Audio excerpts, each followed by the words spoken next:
මෙතන බටලන්ත කොමිසම පිළිබඳ වාර්තාව අද අපි සාකච්ඡා பட்டலந்த ஆணைக்குழுவின் அறிக்கை தொடர்பில் இன்று விவாதிக்கின்றோம். அதனை நாம் ஏற்றுக்கொள்கின்றோம். பொதுமக்களும் அது தொடர்பில் கருத்து தெரிவிப்பதால் அது தொடர்பில் விவாதிக்கின்றோம். தோழரே, பட்டலந்த தொடர்பில் மாத்திரமா கதைப்பீர்கள் என வடமாகாண மக்கள் வினவுகின்றனர். வடக்கில் நடைபெற்ற மனித படுகொலை தொடர்பில் கதைக்கு மாட்டீர்களா என வினவுகின்றனர். நீங்களும் அதனை அறிவீர்கள். EPDPயின் குற்றங்களையும் அவர்கள் அறிவர். LTTயினரின் குற்றங்களையும் அறிவர். இலங்கை பாதுகாப்பு படையினரால் இழைக்கப்பட்ட குற்றங்களையும் அவர்கள் அறிவர். எனவே இந்த வருட இறுதியில் அல்லது அடுத்த வருட ஆரம்பத்தில் நல்லிணக்கத்தை அடிப்படையாக கொண்ட வேலை திட்டத்திற்கு செல்ல உள்ளோம். புதிய அரசியல் அமைப்பையும் ஸ்தாபிக்க உள்ளோம். இலங்கை அரசாங்கத்தினால் குறைபாடுகள் ஏற்பட்டுள்ளதை நாம் ஏற்றுக்கொள்கின்றோம். அனைத்து பக்கங்களிலும் பாதிப்பை சந்தித்த மக்களின் சார்பில் முழு தேசத்திடமும் தாய் தந்தையரிடமும் எதிர்காலத்தில் எப்போதும் இவ்வாறான இரத்த ஆறு ஏற்படாது என்ற வாக்குறுதியை ஜனாதிபதி வழங்குவார் என நம்புகிறேன். எனவே எமது நோக்கம் 2 விடயங்களை அடிப்படையாக கொண்டதாகும். பட்டலந்து மாத்திரமல்ல, தோழர் விஜய் வீரவின் பிரச்சனையையும் தீர்க்க வேண்டும். எனினும் அதனை நாம் பழிவாங்கும் நோக்கத்துடன் செய்வதில்லை. நல்லிணக்கம், ஐக்கியம் மற்றும் அமைதியே எமது பிரதான வழியாகும். தென்னாப்பிரிக்க நல்லிணக்க ஆணைக்குழுவின் பரிந்துரையை போன்று எமது செயற்பாடு அமையும். பிரதான சந்தேக நபருக்கு கட்டாயமாக நீதிமன்றத்தினூடாக கட்டாயமாக தண்டனை பெற்றுக் கொடுக்கப்படும். உலகில் உள்ள அதிசிறந்த அதிகாரிகளை ஏனும் அழைத்து வந்து ரணில் விக்ரமசிங்கவிற்கு எதிராக சட்டத்திற்குள் செய்யக்கூடிய அனைத்து விசாரணைகளையும் நடத்தி கொலை குற்றவாளிகளுக்கு வாழ்வின் இறுதி தருணத்திலேனும் கட்டாயமாக தண்டனை பெற்றுக் கொடுப்பதற்கு நடவடிக்கை எடுப்போம். அதனை நினைவில் கொள்ளுங்கள்.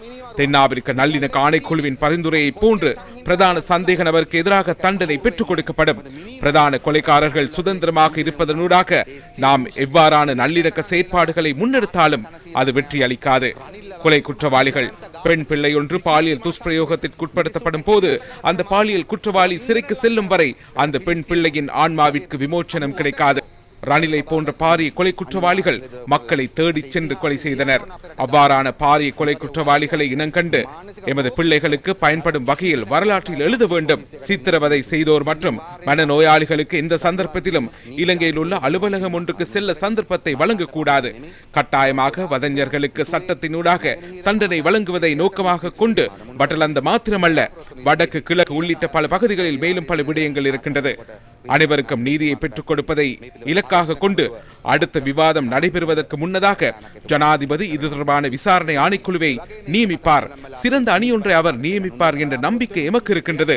அதற்கமைய சட்டமா அதிபருக்கு அறிவிக்க எதிர்பார்க்கின்றோம்.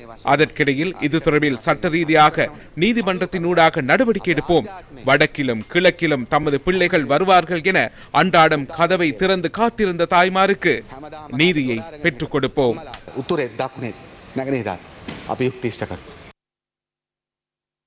விவாதத்தை பொதுமக்கள் பாதுகாப்பு பிரதி அமைச்சர் சுனில் வட்டகல ஆரம்பித்து வைத்தார். இதன்போது மேலும் பல விடயங்கள் வெளிக்கொணரப்பட்டன. ரணில் விக்ரமசிங்க மஹதா එවකට කර්මාන්තා විද්‍යා කටයුතු අමාත්‍යවරයා நாசகார நடவடிக்கை ஒடுக்குமுறை குறித்து அப்போதைய கைத்தொழில் அமைச்சராக இருந்த ரணில் விக்ரமசிங்க போலீசாருக்கு அறிவுறுத்தல்களை வழங்கியுள்ளார்.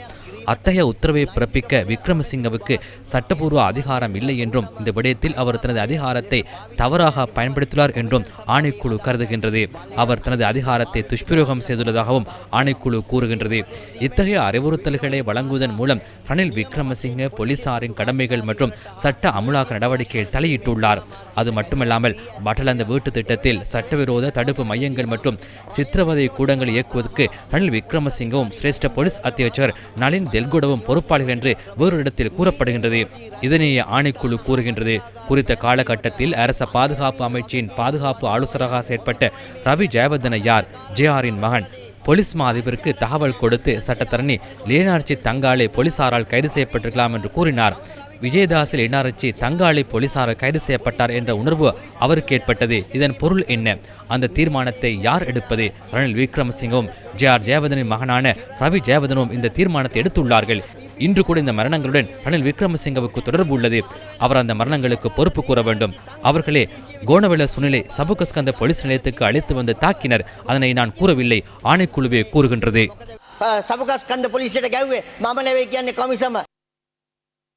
எங்களுடைய நாட்டிலே நடைபெற்ற பாரதூரமான மனிதகுலத்துக்கு எதிரான குற்றங்கள், நீதித்துறைக்கு புறம்பான கொலைகள், காணாமல் ஆக்கப்பட்டவை போன்ற பல விடயங்கள் இந்த அறிக்கையிலே சொல்லப்பட்டிருக்கின்றது. ஆனால் இந்த அறிக்கை 35 ஆண்டுகளுக்கு பிறகு இந்த பாராளுமன்றத்திலே இன்றைக்கு விவாதத்துக்கு எடுக்கப்பட்டிருக்கிறது. இதேவாறான பல அறிக்கைகள் வடகிழக்கிலே நடந்த யுத்த காலத்தின் போதும் அல்லது ஜேவிபியினுடைய எழுச்சி காலத்தின் போதும் நடைபெற்ற மனித குலத்துக்கு எதிரான யுத்த குற்றங்கள் இவ்வாறு பல விடயங்களை கொண்ட பல அறிக்கைகள், இந்த அறிக்கைக்கு இந்த 35 ஆண்டுகள் என்ன நடந்ததோ அதே வகையான பல அறிக்கைகள் இன்றும் காப்பகங்களிலே ஆராயப்படாமல் இருக்கின்றது. 46 வருடங்களுக்கு பிறகு இன்று மீண்டும் இந்த பிரச்சனை வெளியில் வருமாக இருந்தால் அதுதான் உண்மை ஒரு பொழுதும் மூடி மறைக்க முடியாது. அதாவது இந்த பட்டலந்தை வதை முகாம் மீட்டும் கொலைகாலிகளை, சித்திரவதை செய்தவர்களை அல்லது கொன்றொழித்ததற்கு காரணகர்த்தாக்களை தேடி கண்டுபிடித்து அவர்களுக்கான தண்டனை வழங்கப்பட வேண்டும், அவர்களுக்கான நீதியை நிலைநாட்டப்பட வேண்டும் என்பதில் மாற்று கருத்துக்கு இடமில்லை. அந்த படுபாவிகள் அன்று மலைக்கு மக்களை, அப்பாவி மக்களை கொன்றொழித்த பாவிகள் யார் என்று தேடி பார்க்கின்ற பொழுது வேறு யாருமல்ல, இந்த ஐக்கிய தேசிய கட்சி. இன்றைக்கு நீலி கண்ணி வடிக்கின்றார்கள். 1983 ஆண்டு கொழும்பு நகரம் எரிக்கப்பட்ட போது அதற்கு பின்னால் இருந்தவர்கள் யார்? யாழ் நூலகம் எரிக்கப்பட்டு 97,000 புத்தகங்கள் கொளுத்தப்பட்ட போது அதற்கு பின்னால் இருந்த ரணில் விக்ரமசிங்கா இருக்கவில்லையா? 1983 ஆண்டு சுலை இனக்கலவரத்துக்கு பின்னால் இந்த ரணில், இந்த பிரேமதாசா, இந்த ஜேஆர் ஜெயவர்தனாக்கள் இருக்கவில்லையா? பாவித்தனமான அரசியலை முன்னெடுத்தவர்கள் ரணில் விக்ரமசிங்காவினுடைய ஐக்கிய தேசிய கட்சி. இந்த பட்டலந்தை வதை முகாமின் பிரதான சூத்திரதாரி. அதனால் இந்த சூத்திரதாரிக்கு எதிராக, மக்களுக்கு துரோகம் செய்தவர்களுக்கு எதிராக தண்டனை வழங்கப்பட வேண்டும். அதற்கு நீதியையும் நியாயத்தையும் பெற்றுக் கொடுப்பதற்கான காலம் வந்துவிட்டது. அதனால் எதிரிகள் நடுக்கம் அடைந்திருக்கின்றார்கள்.